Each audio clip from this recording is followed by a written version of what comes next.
The Beaver Wars were a series of conflicts in the 1600s involving the Iroquois Confederacy, the colony of New France, and most of the French allied native peoples of the northeastern woodlands. The importance of the Beaver Wars in the course of North American history cannot be overstated. Had the events gone otherwise, the world as we know it would be very different. However, despite their importance, or perhaps because of it, the Beaver Wars are a period of history awash in controversy. The controversy surrounds not the events of the 1600s, upon which broadly all accounts agree. The disagreement is on how these events should be interpreted, defined, and characterized. Depending on their interpretation, scholars will refer to the period as the Beaver Wars, or the French and Iroquois Wars, or the Iroquois Morning Wars, or the Wars of Iroquoian Expansion. Other less common names can also be found.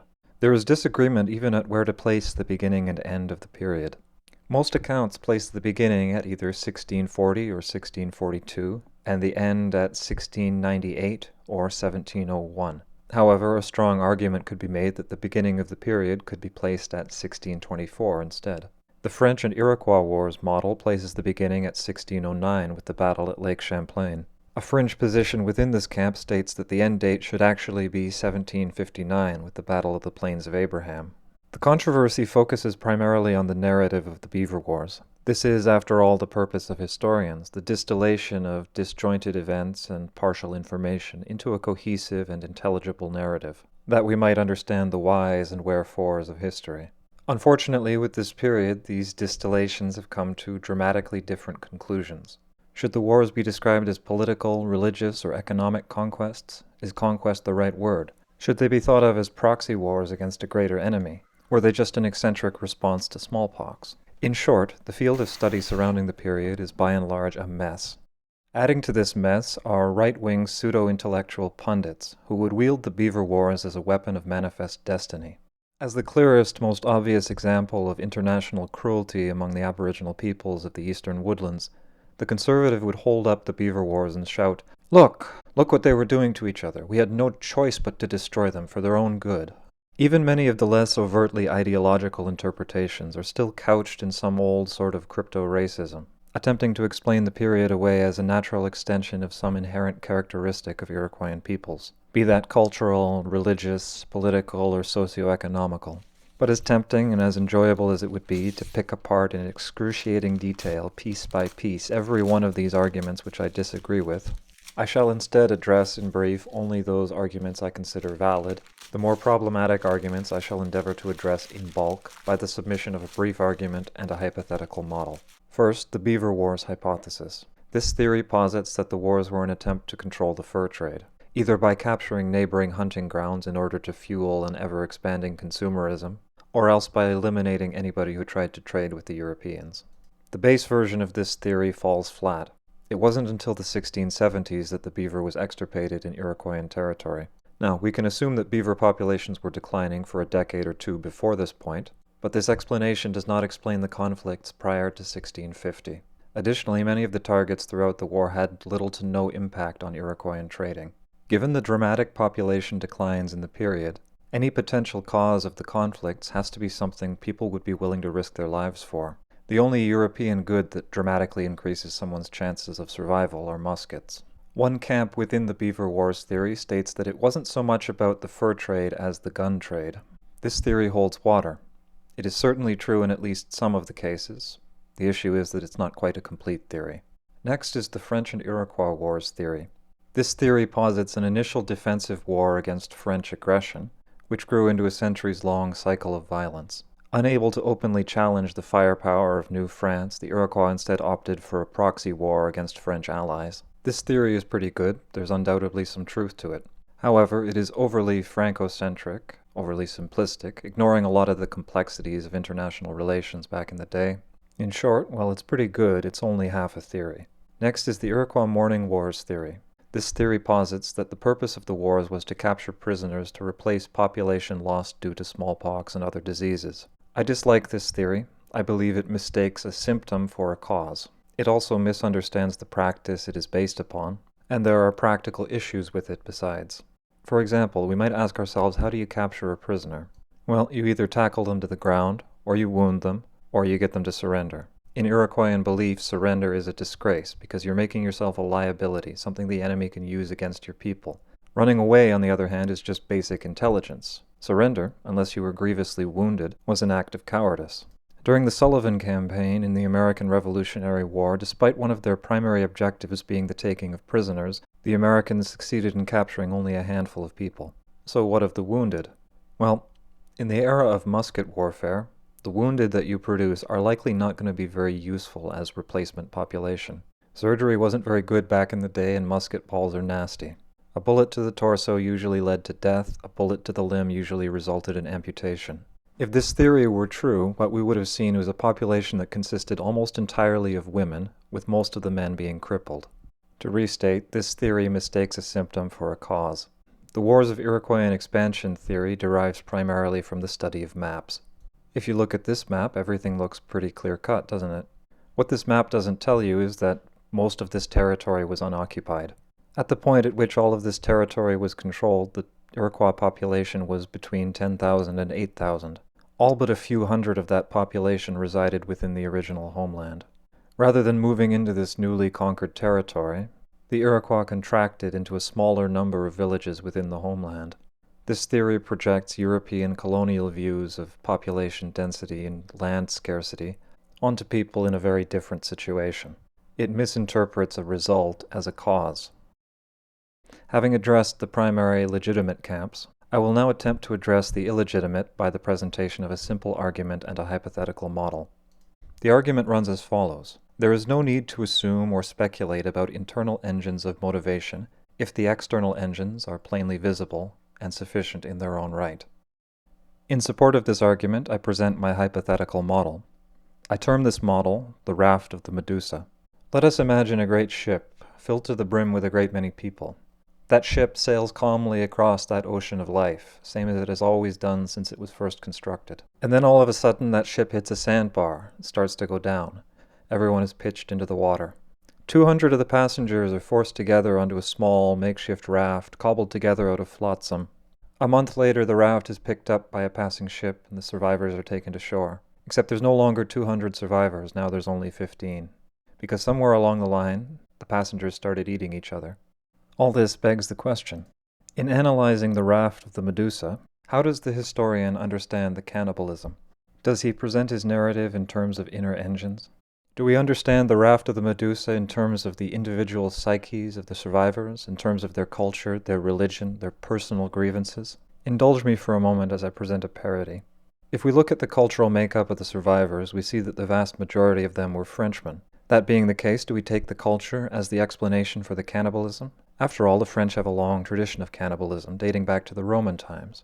Julius Caesar describes the Gauls as notorious cannibals. Even to this day, Frenchmen have a tendency for eating weird, slimy things. So there you have it. The survivors of the Medusa, they started eating each other because they were Frenchmen. That's our explanation. No? That's ridiculous, I hear you say?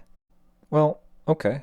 Let's try the religious angle. If we look at the religious makeup of the survivors, we see that the vast majority of them were Christians. So do we explain the cannibalism away as an extension of Christianity? Christianity, after all, has a long tradition of cannibalism, dating back to the Last Supper. With the practice of the Eucharist and the doctrine of transubstantiation, the devout Christian is consuming human flesh every Sunday. So there we have our explanation. The survivors of the Medusa, they were just carrying out a long, proud Christian tradition. Except no, I hear you say. That's ridiculous. Well, what if we look at this from the socioeconomic side? France had recently had a revolution and was starting to convert into full-fledged capitalism. The famous phrase, eat the rich, is of course of French origin. So maybe we should understand the raft of the Medusa as a proletariat uprising. They just happen to take Rousseau's phrase literally. No, you say? That's ridiculous? Phew, well, you're not giving me a lot of options in understanding this, are you? Okay. Well, let's try personal motivations. Maybe one of the survivors just hated everybody and decided that the only way to get rid of him was just to eat them all. No? That's ridiculous? Maybe one of the survivors decided that this raft was going to be his own nation-state and he was going to rule it with an iron fist. Together we will rule the whole of this continent. And the wrath of God. Who else is with me? I sense the patience of some of my audience members growing thin. What's the point you're driving at? I hear some of you shout. I apologize. The point of this parody is that even if each of these ridiculous hypotheticals were true in some small part, it would be irrelevant. Nobody attempts to explain away the cannibalism of the raft of the Medusa using these terms, because the reason people started eating each other is plainly obvious. There wasn't enough food and nobody wanted to die. This superficial explanation is sufficient. No further explanation is necessary. In Iroquoian philosophy, there is a principle known as the two-row. It presents the metaphor of two boats going side by side down the river of life. In this journey, neither boat should attempt to steer the other. Both must share the river equally. Because what happens if two canoes start struggling over the paddles? Well, both of them are going to tip and everybody goes in the water. The two-row is a metaphor of balance. A metaphor for healthy relations, be those personal or international. Within this metaphor, we can imagine that the river isn't always going to be shared evenly.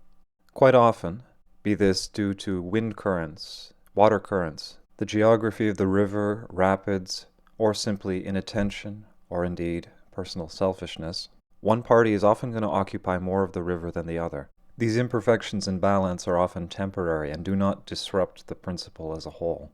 By and large, both parties are able to carry on their journey down that river of life. The principle describes quite well what happens when that balance is fully disrupted. The ship, too, can be thought of as a metaphor of balance. If you imagine the crew of a ship, not everything is going to run perfectly. Every so often, some sailor is going to get into a fight with another. But regardless of any personal grievances among the crew, by and large, the ship is able to continue its journey, as it always has. So far, this discussion has been heavy on metaphor and light on fact. So you might ask, if you're going to dismiss all of these so-called inner engines of motivation, what external engines are you going to provide to replace them? In order to understand the conflicts of the 1600s, we need to get a snapshot of what life was like during the period. The world of the Beaver Wars was very different from the one in which that great ship of life was originally built. The Beaver Wars were a product of a perfect storm of transformation. It wasn't simply that one thing had changed, it was that everything had changed. All at once you have the introduction of mighty foreign powers who desire your land. You have the introduction of foreign weapons, far more deadly than anything that existed previously. The introduction of foreign diseases, far more virulent than anything known previously. And the introduction of a foreign economic model, far more pernicious than anything existing previously. In attempting to characterize the early contact period, the best word that springs to mind is deluge. I use this word intentionally in full knowledge of its apocalyptic connotations. Prior to contact, the region was occupied by scores of independent peoples. 100 years later, most of these would either be destroyed or else stripped of their autonomy. Most groups suffered population declines in excess of 90%. Even the Iroquois, the so-called victors of the period, suffered population declines in excess of 3/4. In this chapter, I would like to detail each of the factors that compounded this era of horror. Before continuing, I would like to address a potential objection at my portrayal of the pre-colonial period as one of balance. To clarify, by balance, I do not necessarily mean peace, except perhaps in some relative sense.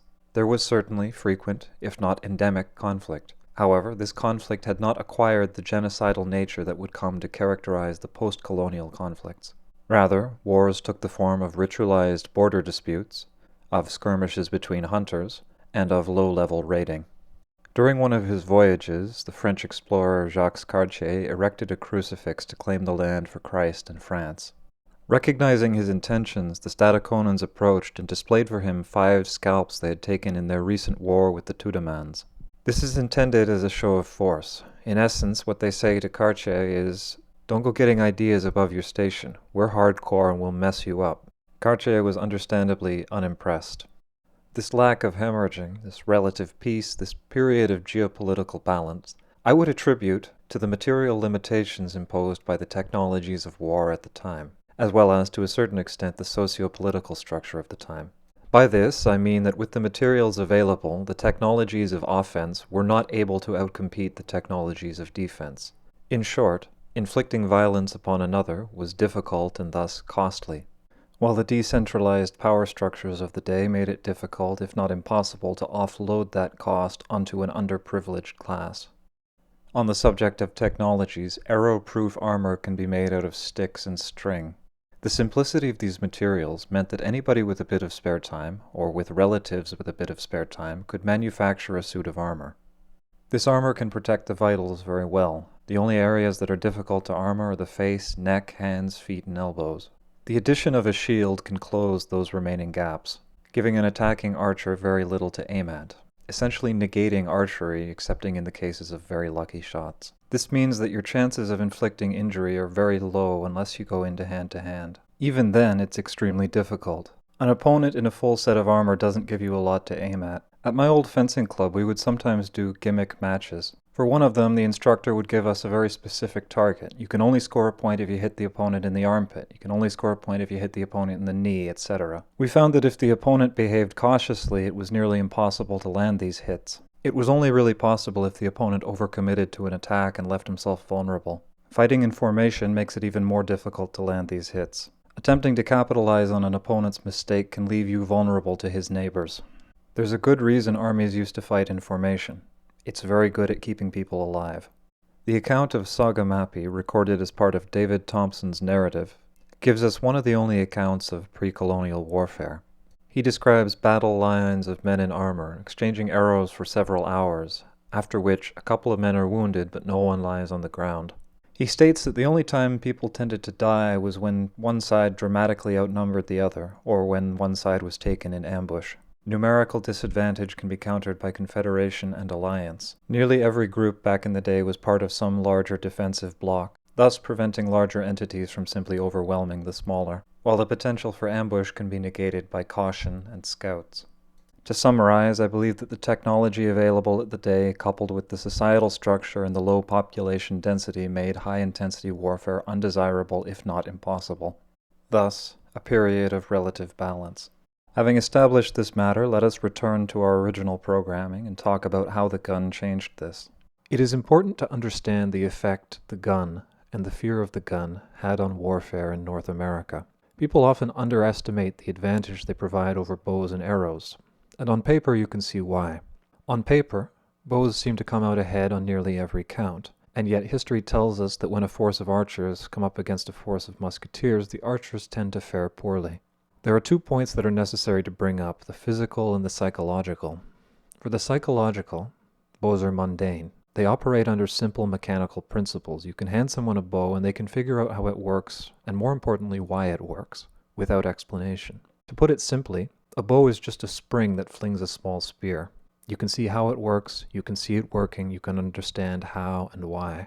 Guns, on the other hand, are dark magic, indecipherable for the common man. A magic wand that when you point it at something creates a hole in that something with a flash, a bang, and a puff of smoke. Even having read on them, being told how they worked, I do not understand why they worked. The trigger is pulled, levering a burning rope into a bowl of black powder. This powder explodes, sending fire through a small hole in the barrel into the larger charge of powder, which explodes, and the expanding gas propels a ball of lead through a tube at extreme velocities. But why does the powder explode?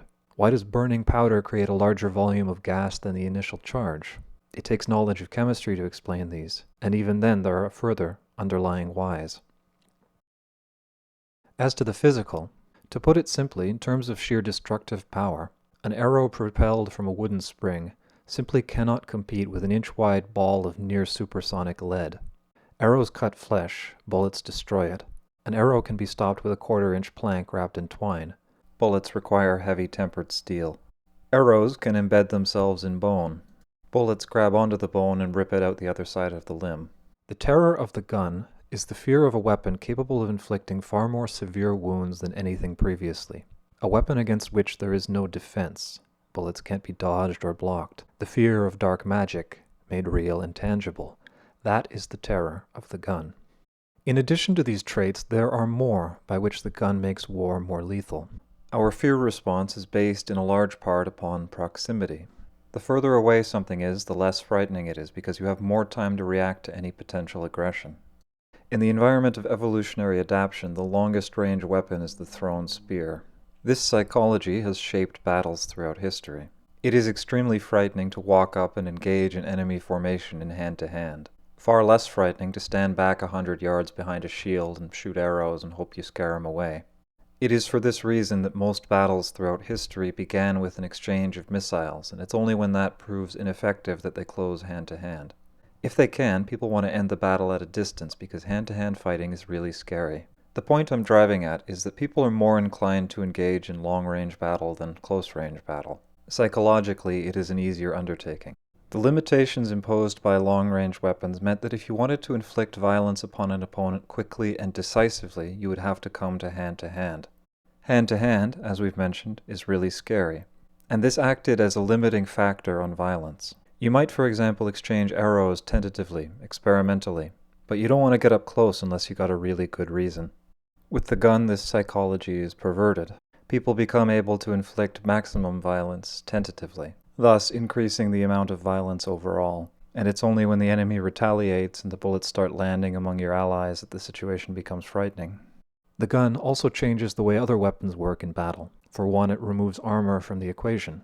Armor is very good at keeping people alive against arrows and clubs, but against a musket, all it does is slow you down and provides splinters of wood to be pushed into the bullet wound. Without armor, bows and hand-to-hand weapons, in turn, become more lethal. The gun also changes the way these other weapons are used. Before the gun, battle lines were used for hand-to-hand because battle lines are an effective means of keeping warriors alive in the face of arrow fire and other battle lines. With the gun, a shield wall is worthless, a broad target impossible to miss, thus it was abandoned. The way to fight musketeers with hand-to-hand is to run in as quickly as possible, such that the musketeer doesn't get more than one shot.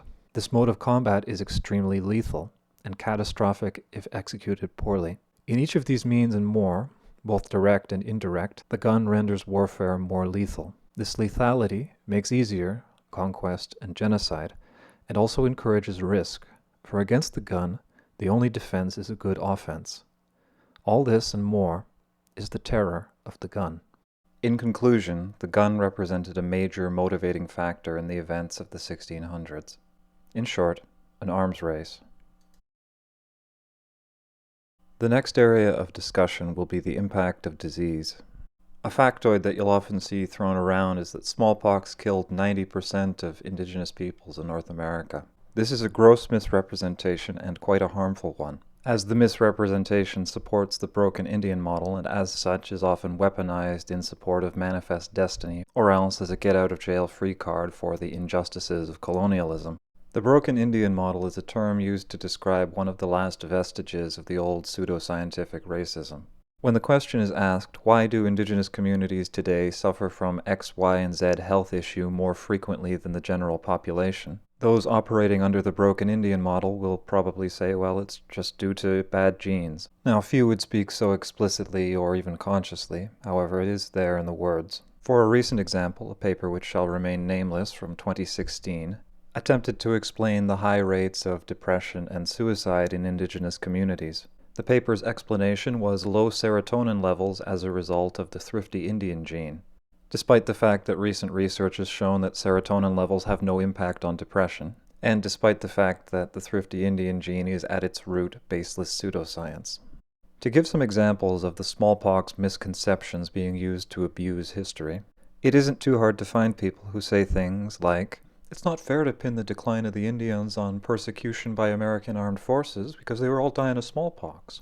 Oh, the Wounded Knee massacre was completely justified because they were all going to die of smallpox anyway.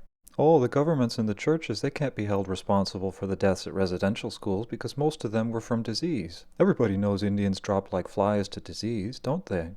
Or, for a historical example, the Puritans, upon witnessing an outbreak of the plague among their allies, remarked, "Oh, isn't this wonderful? God has decided to clear the way for us." Now, so far I've brought forward my criticism on the grounds of social justice, but social justice is of limited value where it is in opposition to the truth. I stated at the beginning of this chapter that the 90% population reduction due to smallpox is a misrepresentation. It misrepresents three aspects. Firstly, while it is true that many indigenous populations were reduced by about 90% in the century following contact, it is disingenuous of the pop historian to attribute all of this to smallpox. This 90% population reduction was due to all-cause mortality. The second is that the 90% smallpox factoid ignores the impact of other diseases. At the time of the initial smallpox epidemic among Eastern Iroquoian peoples, there was also an epidemic of bubonic plague. This is a very different conversation. It is very different to say, well, here is one disease that killed 90% of their population, than it is to say, well, here are 3 or 4 diseases that all hit at the same time and each killed a significant chunk. Third, there is the issue of the time scale. Populations tend to bounce back from even devastating epidemics within a few generations. People who survive smallpox do not get it a second time. Because of this, it tends to burn itself out pretty quickly within small communities. On its own, smallpox simply cannot account for that 90% statistic. Isolated from the other effects of colonialism, the indigenous population would have recovered within 50 or 100 years. I'd like to clarify a point lest I be misconstrued. I do not necessarily advocate the wholesale dismissal of the virgin soil hypothesis. Certain elements of it are essentially a truism. Rather, I advocate viewing it critically and questioning its assumptions. The crude graph shown here represents chickenpox cases. Chickenpox is a disease that almost everybody gets throughout their life, and it's a disease that most people only get once. The red line represents a virgin soil population. In the span of a year or two, 100% of their population comes down with chickenpox. This is an epidemic. The blue line represents a population with endemic chickenpox. Again, 100% of the population comes down with chickenpox. But because everybody gets it at different times as a kid, it never peaks into an epidemic. Thus, something very similar to the virgin soil hypothesis can occur without taking genetics into account. So, now that we've hopefully succeeded in muddying the waters, we might ask again, what were the impacts of disease in the early contact period? Well, unfortunately, it cannot be known with any accuracy. In order to gain a clear and complete understanding of the impacts of disease in the early contact period, we would require disease-specific mortality rates as well as disease-specific incidence rates, not simply all-cause population reduction statistics. As far as I'm aware, this data does not exist, and unraveling the situation from what we do have is beyond my very limited epidemiological skill. What we can say is that it seems as though within a very short span of time about 2/3 of the population died. Subsequent epidemics flared up on average every 4 years, though these had nothing like the same impact as the initial. I would like to speculate about some of the societal impacts that this might have had. Diseases tend to disproportionately affect the very old and the very young. Imagine if, in the span of a few years, most of your old-timers, that is those who contain the most knowledge and skill and experience, simply vanish. The disappearance of that knowledge represents a significant blow. Not just is your population reduced, but your very identity is reduced. To this day, there is debate in indigenous communities about how much of the traditional knowledge is original. Besides this, one of the functions of old-timers is that their wisdom is supposed to temper the enthusiasm of the young. The generations balance each other, compensating for each other's weaknesses. Wisdom but inertia on the one side, dynamism but arrogance on the other. We can imagine this in and of itself had a destabilizing effect. Moving on, I would like you to imagine the psychological toll of living through this period. Losing one person is hard enough, now imagine losing 2/3 of everybody you know. Imagine everybody who remains is going through exactly the same thing you are. You would come through this either hardened or crippled. Think about how living through something like this would change your relationship with the whole world. When the Black Death swept across Europe and took 2/3 of the population, it left an indelible impact on the societal structure and culture of the period. We can never know for certain the changes wrought by the epidemics of the early contact period, but we can be absolutely certain that there weren't no changes. I would like to conclude this section by presenting some of my thoughts. I do not believe the epidemics of the period were a directly motivating factor. Rather, I think they exacerbated other factors, destabilizing societies and presenting increased existential tension. I think it is important now to talk about some of the pressures applied by colonialism, both material and immaterial. Colonialism, as it's commonly understood, was only in its infancy in the period in question. For many groups, the full effects had not yet come to pass. Thus, I think it's important to address some of the indirect and immaterial pressures of colonialism. After the first decade of the 1600s, the colonial powers represented a ticking time bomb. From 1609 to 1615, the French-backed coalition burned the northern Iroquoian villages. At the same time, the English colonists made war on the Powhatan Confederacy, and several of the smaller member groups were destroyed outright. These displays of force placed a major pressure on the First Nations, highlighting the very real possibility that someday we too might have to face them, in which case we had better be prepared. The early defeats forewarned of the potential consequences of unpreparedness. highlighting the possibility of extinction. The next 3 centuries would justify this paranoia with regards to the English colonies. With the French, it was a little bit more complicated. Thus, the First Nations felt the need to acquire arms not just to survive the old rivalries, but against the potential of conflict with the new powers. The Iroquois were thrust into such a conflict from the get-go. Early French policy, unlike the English, was not so much focused on conquest and the acquisition of lands. Rather, it was concerned with resource extraction and conversion of the local population. To this end, Quebec policy favored alliances, friendly natives being more likely to trade with you and more likely to accept missionaries. The Iroquois were one notable exception to this policy.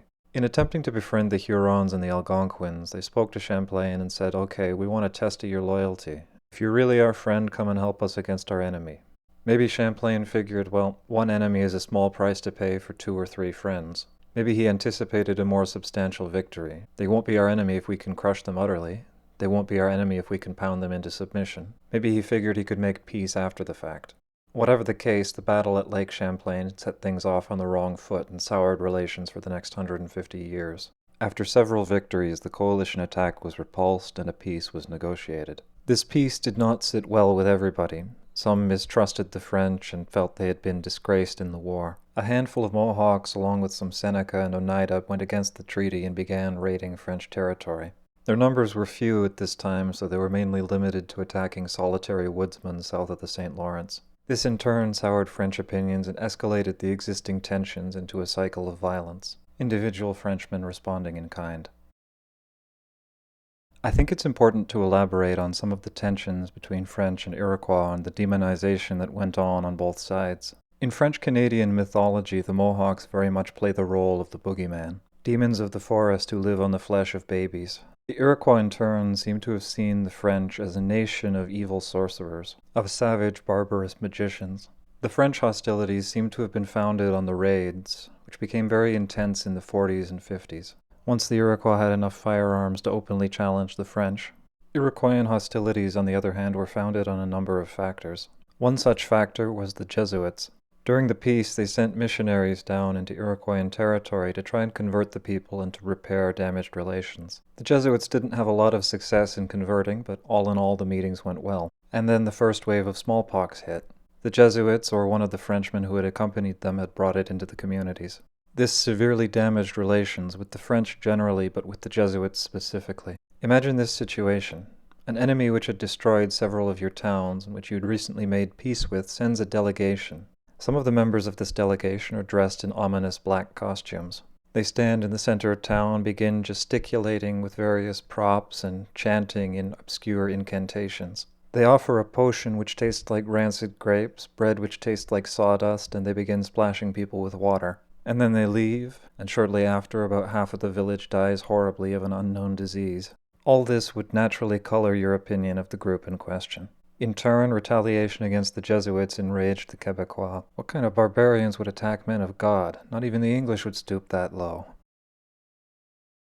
A subject that entwines both international relations as well as the effects of colonialism is slavery. Now, slavery did exist in pre-Columbian North America. However, this slavery was of a different form than the post-colonial slavery. This is a complicated subject and a 20-minute lecture on its own, so I will simplify by saying that it bore only a superficial resemblance to what came afterwards. It was limited in its brutality by the low population density and low social stratification of the era. It was also not tied to an economic model. When Columbus moved into the Caribbean, he enslaved the local population almost to a man. Columbus's regime was uncommonly brutal even by the standards of colonial-era slavery. It laid the foundations for the plantation slavery that most of us think of when we hear the word. In New England, following their war with the Powhatan Confederacy, many people from the defeated groups were taken by the English as slaves. This was another avenue by which the colonial powers represented a threat. For a time, the English experimented with indigenous slaves, but there was a major limitation to them. Because they were all capable woodsmen, if the English pushed them too far, they would just leave. Heck with this, I'm out of here. As soon as his back turn, I'm off. I'm going home. This place sucks. One solution was to ship them off across the sea. In the 30s, the French acquired Martinique, and in the 50s, the English acquired Jamaica. The brutality of the plantations created an ever-increasing demand for bodies. And as with any period, there are always those willing or forced by circumstance to exploit the misery of others. While the English and the Spanish could enslave as they saw fit, the French operated slightly differently. French law at the time regarding slavery was a murky mess. Thus, the French colonies could not simply take slaves but had to outsource to subcontractors. For some indigenous groups, slaves became a valued trade commodity, particularly in areas where the ability to acquire easier trade goods like beaver skins were restricted by competition. Those who suffered in the beaver wars often turned to slave raiding in order to acquire the guns they needed for survival. There is an aspect of slavery which ties directly into Franco-Iroquoian relations. Whatever the case, be it due to the character of the colonies or else due to the circumstances at home, Quebec had a severe shortage of women. I lack the background to explain this, but while the English colonies attracted all manner of religious nutcases, Quebec attracted primarily adventurers. I can imagine that maybe the demonization of the Mohawks played some role in this. I don't imagine there were very many women who were keen to start a family in a place peopled by demons who eat baby skin, a place where the forest comes alive and takes you. Call me old-fashioned, but I don't think that vision appeals to most women. In New France there were about 8 men for every woman. Those few farmers' daughters were beleaguered for choice, so most of the men in New France, if they wanted to get married, they had to go back across the ocean. There were 2 other options. Those trappers with at least a shred of basic human decency decided to marry into indigenous communities. In some regions this was frequent enough for both French and indigenous to blend away into something new, becoming the Métis. But this approach didn't appeal to everybody as it required sacrifice and effort. The easier approach for those without basic human decency was just to buy a wife on the slave trade. This type of slavery disproportionately affected the Iroquois. As enemies of the French coalition, Iroquois prisoners were relatively easy to acquire. And as mentioned, many of the people who the Iroquois victimized during the Beaver Wars found themselves without valuable trade goods. They found it easy enough to just throw a net over some girls out berry picking. Thus, revenge and profit at once. Wife buying played a significant part in Franco-Iroquoian hostilities, the stereotype of the foreign invader after our women. Of comparable harm to the slave trade was the issuing of scalp bounties by colonial officials. The first of these that we know of was in 1641, issued by the Dutch colony of New Netherland. They offered 10 fathoms of wampum for any Lenape scalps. In many of the colonies at this time, wampum was used as an alternative currency.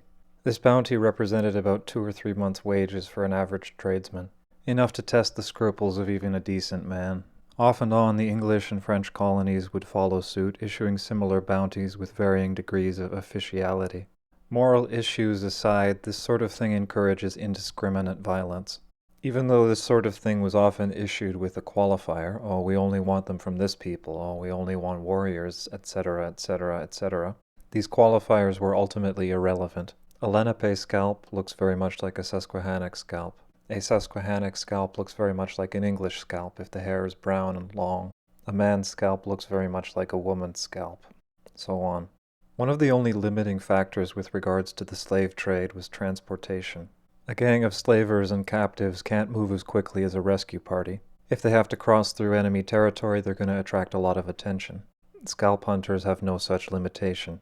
The bounties resulted in many small gangs of roving murderers, marauding the country, killing indiscriminately, and profiting immensely. This sort of thing is the inevitable result of putting a monetary value on a human life. I cannot describe how emotionally taxing it has been researching these subjects. Quotation: Frenchmen, unworthy of the name, derive huge profits from this disgraceful commerce. Because once they have intoxicated the savages, they strip off their clothes, their weapons, and anything else they may have sold them beforehand. Some Frenchmen have admitted to getting 15,000 livres worth of beaver skins out of a single barrel of spirits worth no more than 200 livres. End quotation. Quotation: Great quantities of rum are continually brought to their town, insomuch as they are ruined by it, having nothing left but have laid out all, even their clothes, for rum, and may now, when threatened with war, be surprised by their enemies when beside themselves with drink, and so be utterly destroyed. End quotation. Orteac, chief of the Susquehannock. Quotation: Your traders now bring scarce anything but rum and flour. The rum ruins us. We beg you would prevent its coming in such quantities by regulating the traders. We desire it may be forbidden and none sold in the Indian country.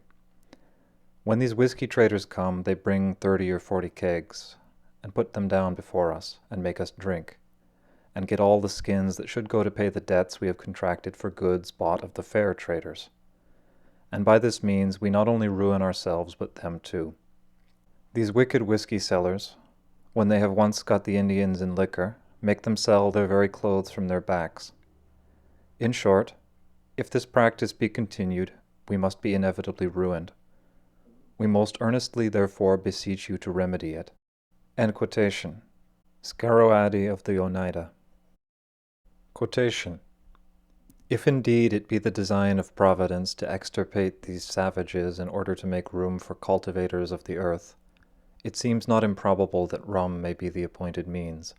It has already annihilated all the tribes who formerly inhabited the sea coast. End quotation. Benjamin Franklin. I believe these quotations to illustrate fairly well the subject at hand. From the beginning, alcohol was used as a weapon of capital. Alcohol makes people emotional and stupid. It makes people make bad decisions. The traders and land speculators used this to their advantage, despite the prohibitions placed by colonial governments as well as threat of excommunication by the church. Alcohol and capitalism are a deadly combination. Besides making you stupid and vulnerable to manipulation, alcohol makes it difficult to work. Addiction is another form of slavery. Life revolves around that next hit. This in turn creates poverty and forces you down less desirable avenues of life. You turn to violent exploitation of your neighbors. Unlike work, violence becomes easier when liquored. Alcoholism should not need an explanation. However, there are still a significant chunk of voters, policymakers, and people in power who operate under the broken Indian model. There were no proper alcoholic beverages in the eastern woodlands prior to contact. There was thus no drinking culture. When the first traders came with liquor, people drank it like water, like fruit juice, because these were the only parallels. The establishment of a healthy drinking culture was impaired by the actions of the traders, then crippled by the devastation of the 1600s.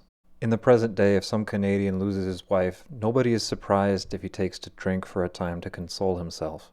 And if that unhealthy coping mechanism turns pernicious, again, nobody is surprised. Everyone understands it. And yet, when an Indian in the 1600s turns to liquor after witnessing 2/3 of everybody he knows die in the span of a couple of years, people to this day are quick to label it a genetic flaw. There's a reason alcoholism runs in families, and it has nothing to do with genetics. Alcohol strips you of control. This makes you hurt the people around you.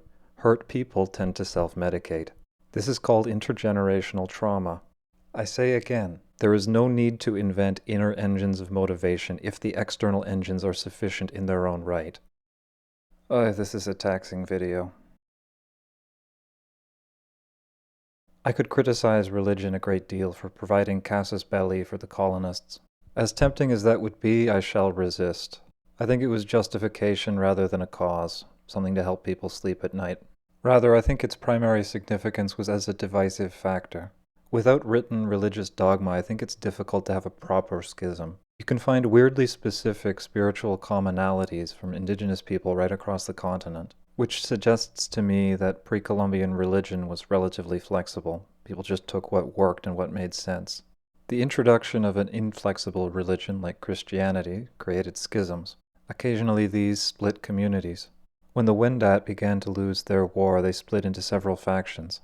One of these factions moved east to be near to Quebec and the priests. Something similar happened among the Mohawk. Most of the population hated the Jesuits, but they did find some success. In order to be closer to the Jesuits, some groups of Iroquois split off and founded a new community at Ganawage. For several hundred years there was debate about whether or not they were still part of the Confederacy. I don't think religion was a causal factor, but it did play some role in shaping the period. We know the English. They suffer us to fight the French for them. International diplomacy was another area that was changed by contact. There were two factors to this, new alliances as well as manipulation. The French would be famous for their many alliances. On the face of it, alliances are a good thing, however they also disrupt existing power dynamics. To demonstrate this, I have crudely mocked up a map. This map isn't great, it's a major oversimplification, but it should help demonstrate my point. French allied nations are marked in orange. Tangentially associated nations are marked in yellow, and the Iroquois Confederacy is marked in green. Unaligned nations remain beige. As a result of Franco-Iroquoian hostilities, these alliances presented a major pressure. Besides this, the European powers sought to manipulate the First Nations to further their own colonial agendas. For example, the English played off of the Franco-Iroquoian tensions. They sought to make the Iroquois a buffer state against New France. So long as they remained at war, it was easy for the English to launch attacks and more difficult for the French to launch attacks. The French policy with regards to the musket trade could be considered a form of manipulation. French policy forbade the selling of muskets to Indians. However, French policy also stated that any Indians who converted to Catholicism were Frenchmen in the eyes of the law. Convert and we'll give you a gun, simple as that. There was also the gray area of gifts. Well, being a heathen, we obviously can't sell to you. However, if you were to come and help us in our military expedition, we might be able to compensate you. Thus, in the hands of the French, the gun was both carrot and stick. Manipulation went both ways. Indigenous groups playing the Europeans off each other and their enemies. One notable example was the individual known as Gontialanque, known to the French as Le Rat. He was a Wendat statesman. Following the defeat of the Wendat in the Beaver Wars, he successfully played the French and the Iroquois and others off each other for revenge against the Iroquois as well as to secure the autonomy of his people going forward. As an unrelated side note, this guy really needs a mini-series. There's no doubt more that I could and should say, but I think it's time to conclude this section. I believe that the potential of having to fight the Europeans at some point in the future may have been one of the causes of the Beaver Wars. The other elements here I don't necessarily think were causes so much as compounding factors, increasing the brutality of the period. Quotation. I have spent 6 years reflecting on the state of European society, and I still can't think of a single way they act that is not inhuman. And I generally think that this can only be the case as long as you stick to your distinctions of mine and thine. I affirm that what you call money is the devil of devils, the tyrant of the French, the source of all evils, the bane of the soul and the slaughterhouse of the living. To imagine one can live in the country of money and preserve one's soul is like imagining one can preserve one's life at the bottom of a lake. Money is the father of luxury, lasciviousness, intrigues, trickery, lies, betrayal, insincerity, of all the world's worst behavior.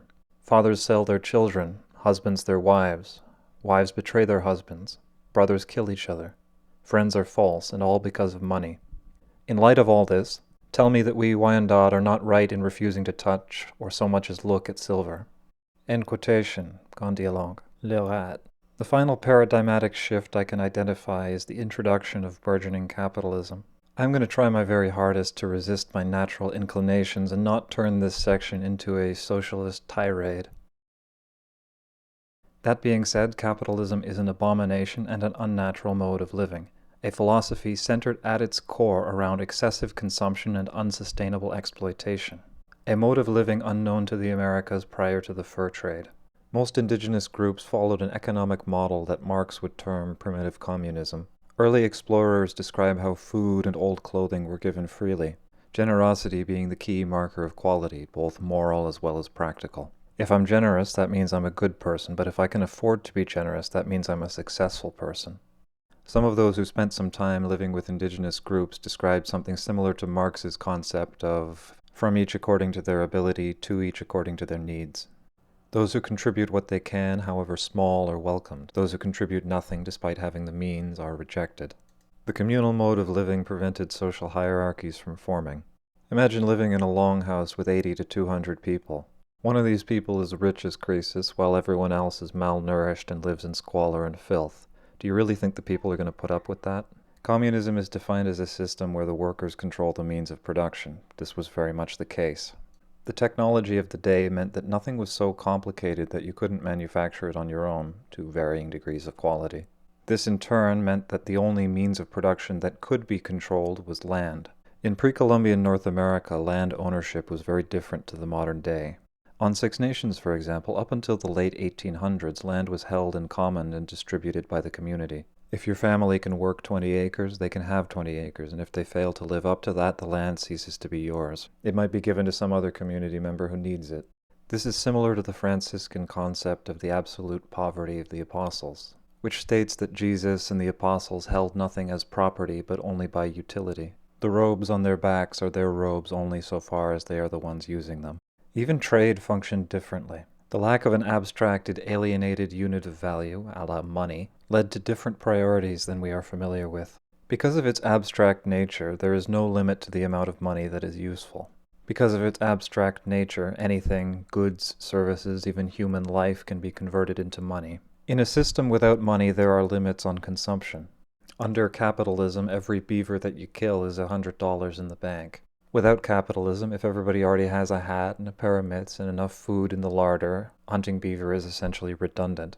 There's only so much of any given material that you need. There's only so much of any given material you can even use. If value is determined by utility, there is a hard limit on how much consumption can actually benefit you. Because there were no items which were prohibitively complicated to produce, there was very limited division of labor. Everybody would know how to do everything. Unless you are an extremely talented craftsman, there's not a lot of demand for an axe or a bow in a world where everyone knows how to make axes and bows. That the means of production were readily accessible necessarily limited the commercial potential of any given item. Corn is a lousy trade good if everybody's growing their own corn. Under capitalism, because everything can be converted into an abstract unit of value, there are no limits on consumption. Archaeology shows us that human beings moved into the Great Lakes region at about the same time as the plants and animals did, about 15,000 years ago when the glaciers retreated. Human beings coexisted with the beaver for 14,500 years. And yet, under colonial pseudo-capitalism, it took less than a century for them to be extirpated. I want to talk about how easy it is to extirpate the beaver when hunting under the mode of maximum efficiency. What you do is wait until the middle of winter when the ponds and wetlands are frozen over. You get a group of about a dozen guys and you surround the lodges. You find all of the escape holes at the frozen pond and you position somebody with a club at each of them. Then you begin tearing apart the lodge and smashing anything that tries to escape. In this way, in only a few hours, you can get every beaver in your local area. Beavers do not have the most robust birth rate, particularly when compared to other rodents. At best, they can double in population in a year. As a result, they cannot withstand sustained high-intensity exploitation. Everywhere the fur trade went, the beavers suffered greatly. About 100 years ago, there were only about 100,000 beavers left in the world. When the Europeans brought their trade goods, they had a monopoly over the situation. They controlled the means of production. Some of this could be mitigated and was mitigated. It's not that difficult to learn how to forge a knife. However, some elements could not be mitigated.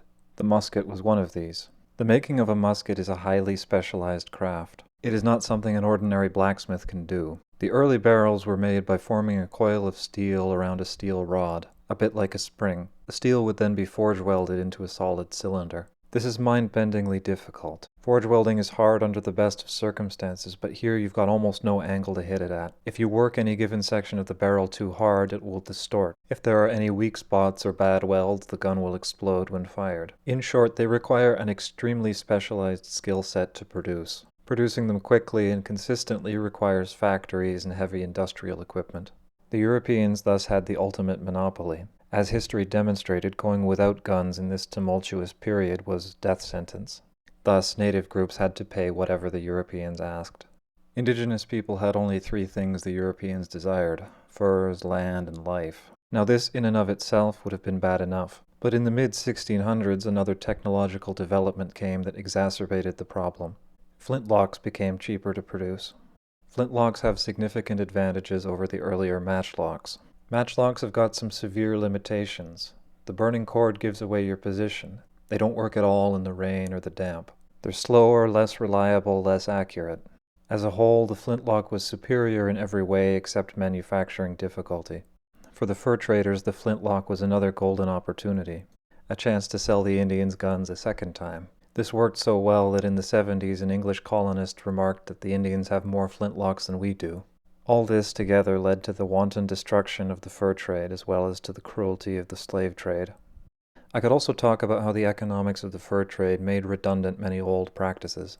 For example, what's the point in using 4 or 5 deerskins to make a new dress when you could trade one beaver skin for a ready-made wool dress, where once the cost of feeding and clothing people was divided amongst the animals? This sort of thing placed further burden on the already taxed population of the beaver and other animals prized for their fur. I want to talk here about why I consider the Beaver Wars model to be a half-truth. The causes of many of the earlier wars are known and are not associated with the beaver trade.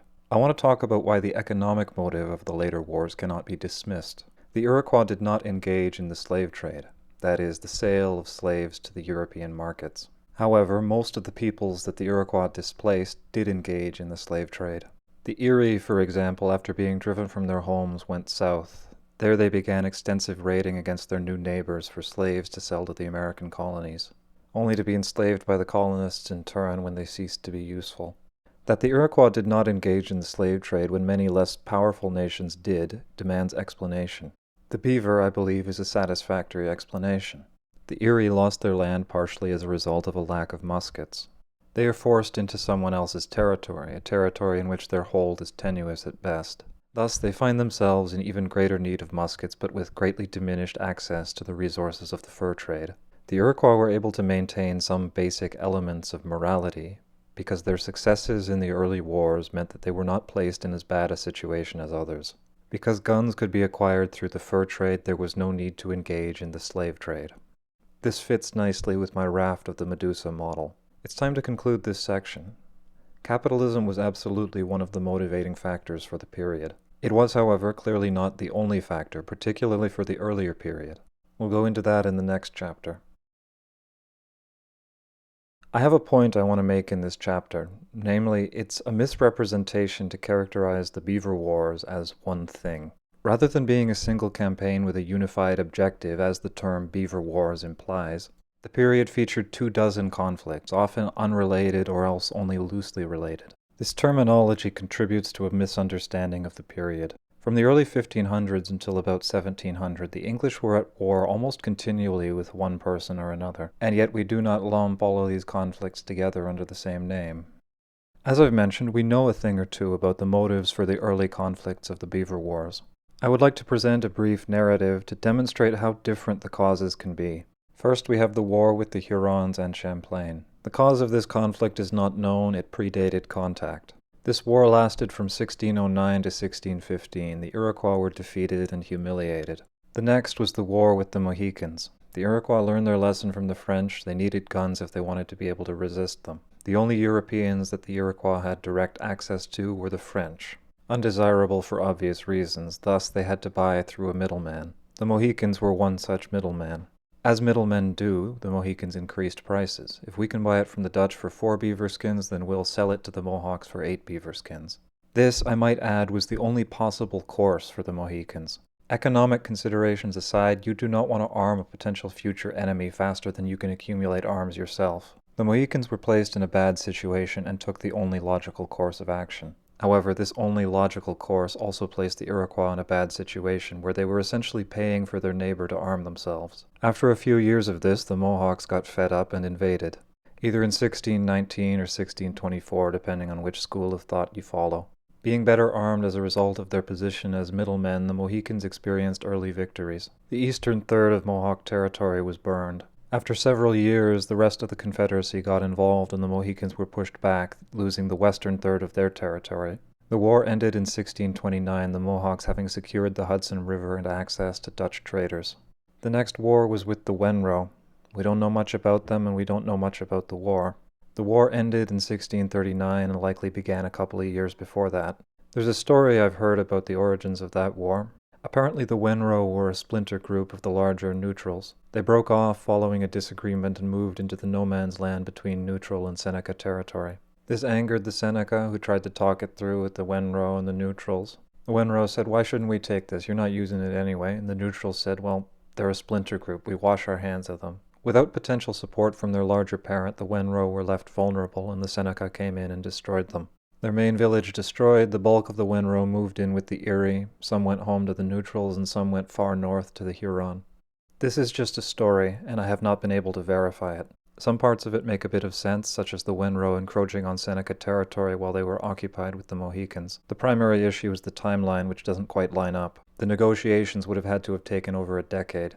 One of the frustrating things about oral history is that it tends to compress the time scale in order to make a more coherent narrative.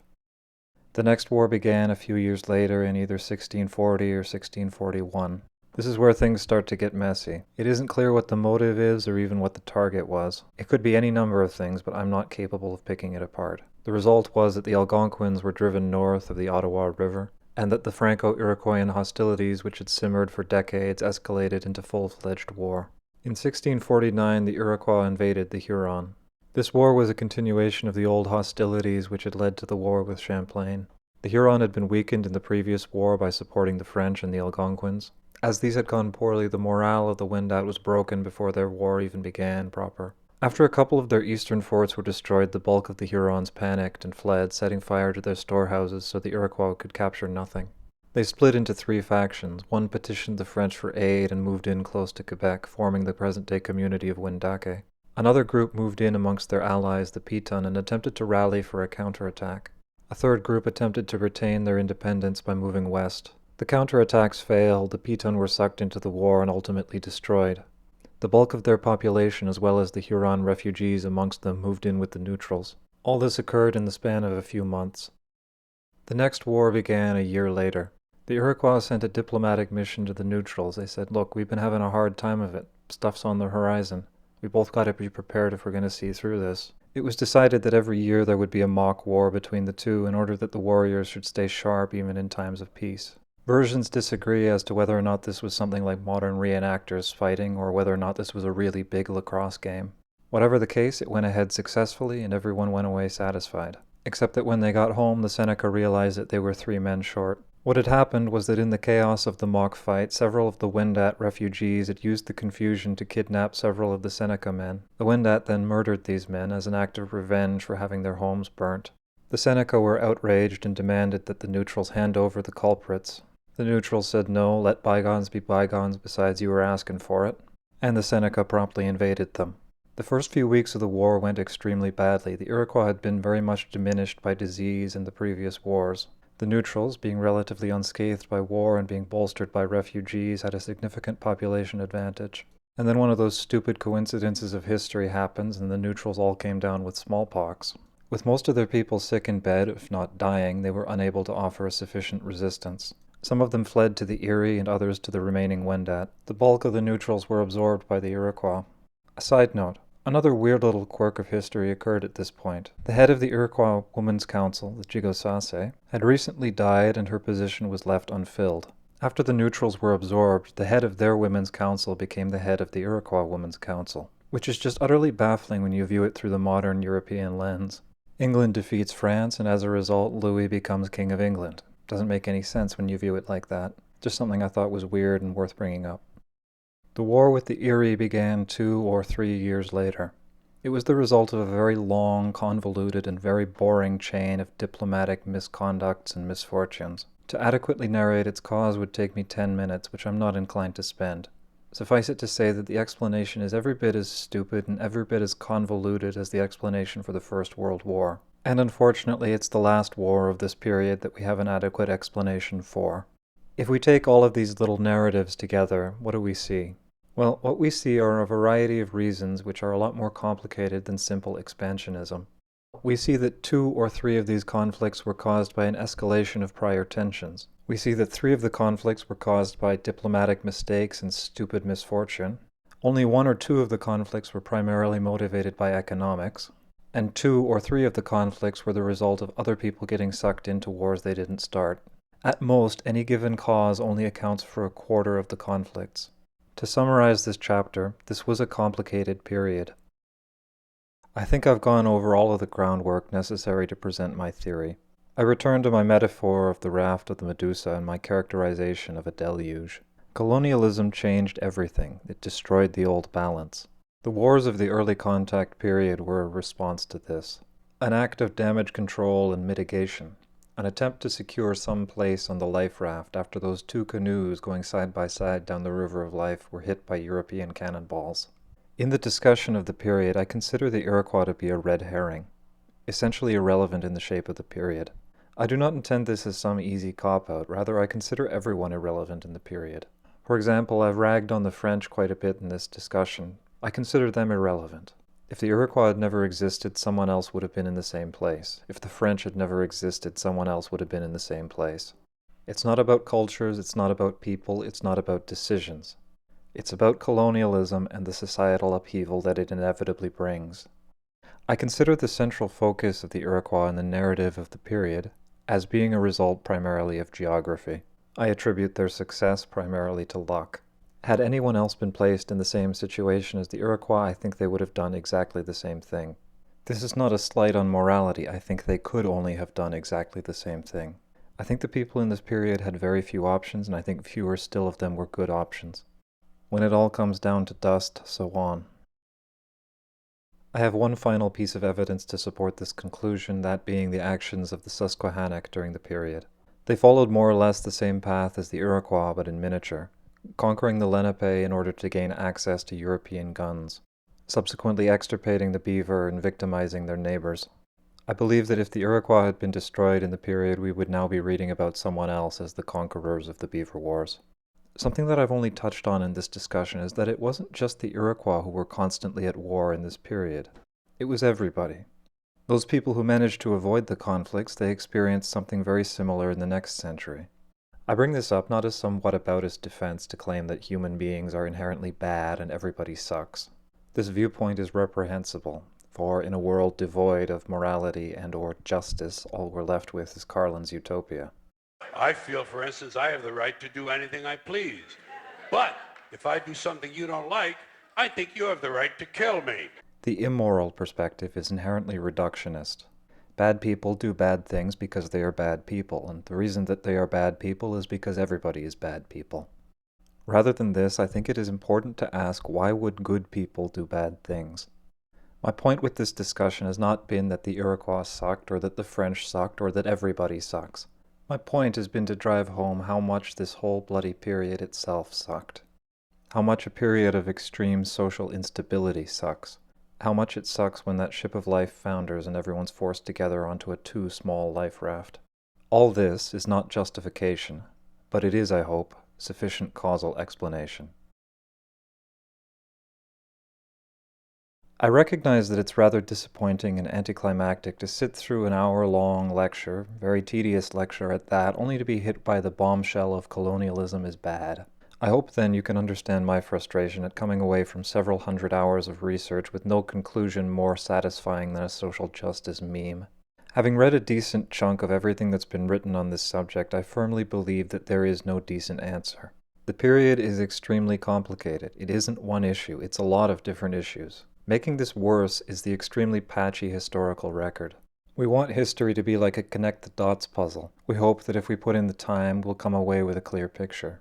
Oftentimes, particularly in the early contact period, we do not have enough dots to make any picture. Worse still is when some of those providing the dots or connecting the dots have political agendas. There's an old metaphor which I quite like. Some people are chained up in a cave, watching shadows on the wall. Outside the cave there's a road and people pass by every day carrying their goods to market.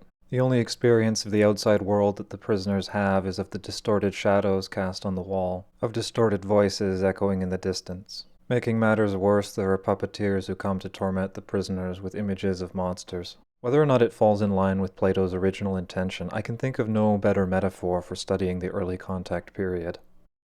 I think that to aid our understanding of the period in question, there are certain other periods which warrant study. These, unfortunately, I lack the background to research in more than a superficial manner. The musket wars of New Zealand, superficially at least, bear a great many resemblances to the Beaver Wars. A comparison by someone well educated in both fields would be very interesting. The wars of the Great Plains 150 years later, before the Americans moved out there, also seem to bear some similarities and I think are worth considering. Another area where I see some parallels is the rise of the Atlantic slave trade in West Africa and the ensuing wars. Unfortunately, my knowledge of African history is dreadful. As well, I think it necessary to compare and contrast the early contact period of all peoples. Further, during the 1600s, Europe also experienced a bloodbath. It seems as though in the 1600s, nearly every country in Europe was involved in some major conflict of unparalleled brutality. I think this needs explanation in order for us to adequately understand our period. Were the wars a consequence of muskets becoming more common? Were they the result of societal instability as a result of the religious schism of Protestantism? Again, I lack the background to answer this. I'd like to level some criticism against my interpretation. Firstly, it is an incomplete theory. I think I've got more of the picture than the standard interpretations. However, I think that at best I've only got 3/4 of a theory. My theory is not scientific. It is not a proof. There are holes you can pick in it, there are holes I can pick in it. I don't believe that enough evidence exists to construct a fully watertight theory of this period. Another criticism is that I have compressed the time scale in order to paint a picture. As I've mentioned, the data points are often too distant and disconnected to give an impression. The more I learn, the less I seem to understand. Thus, I've attempted to bring things together to give you at least a texture. It's a compromise, and I'm not entirely sure it's the right one, but it is what it is. Another potential criticism is that I'm too ideological in this discussion. That may well be. I only ask that you hold yourself and others to the same standard you hold me. Another criticism is that I'm too idealistic in my portrayal of the pre-contact period. That may well be, but whatever the case, we can say with certainty that the pre-contact condition was not the same as the post-contact condition.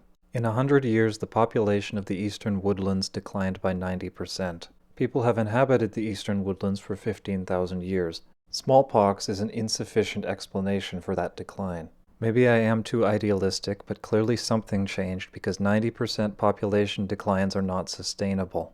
A final criticism off the top of my head is my occasional reliance on only partially reliable or else unreliable sources. I'm afraid I'm not really a good person to make the judgment of what's reliable.